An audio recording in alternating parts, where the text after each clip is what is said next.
And so, we begin again, at the beginning. This week's Torah portion, Bereishit, begins our annual journey through the Torah with the beginning of the Torah. In the beginning, God created the heavens and the earth. But there are many ways to consider where the Torah actually begins, if by beginning we mean more than simply what are the first words on the first page of the Torah. The Torah is more than a book or a collection of laws. The Torah tells the story of our beginnings as a people. The Torah is our covenant with God, our path towards the building of a just and righteous world, and our just selves within it. The Torah, we are told, existed before time and space. The Torah was the blueprint of God's creation. So as we read this Shabbat, these first words of the Torah, and begin again our annual cycle of the Torah readings, it seems an appropriate time to ask ourselves the larger question of what is the beginning of the Torah, by which I mean what is its purpose? Why do we read these words round and round each year? Or more specifically, what is the greatest principle in all of the Torah? Its grounding principle, through which we can understand our purpose, God's purpose, and the purpose of Torah itself. As for example, when we will return the Torah to the Ark after reading it tonight or on any Shabbat, we will say the words, "It is a tree of life to those who hold fast to it, and all its paths are peace." That is to say, the Torah begins and ends with shalom, with peace, and this is its greatest principle. But is this the beginning and the end of that question? This is not a new question. Hillel, the great Babylonian sage from 2 millennia ago, was famously asked by a heathen to teach him the entire Torah while standing on one foot. Hillel answered, "What is hateful to you, do not do to your neighbor. That is the whole Torah. The rest is commentary. Go and learn." The golden rule. That, for Hillel, was the beginning of the Torah. The rest is commentary. Go and learn.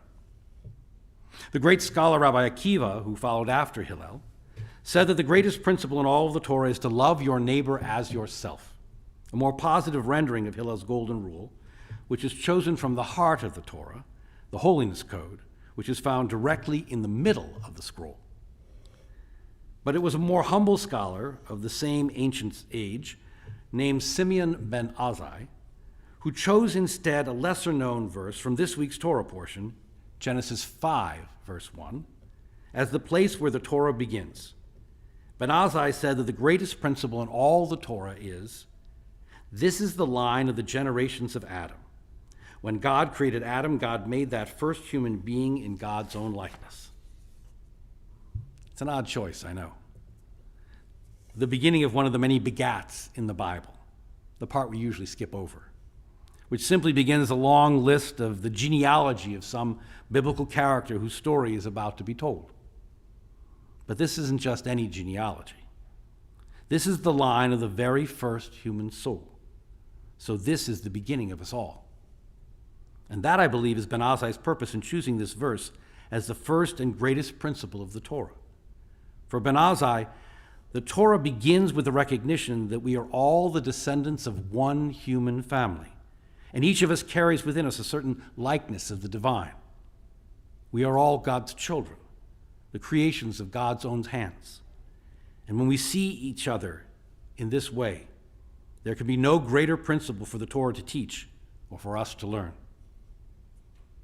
I'm not sure really if there's an ultimate answer to the question of what is the beginning of the Torah.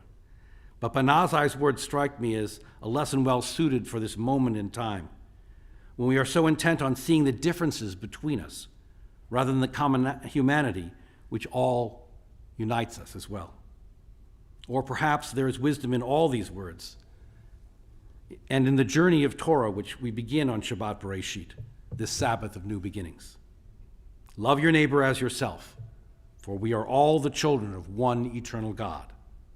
The rest is commentary. Go and learn it.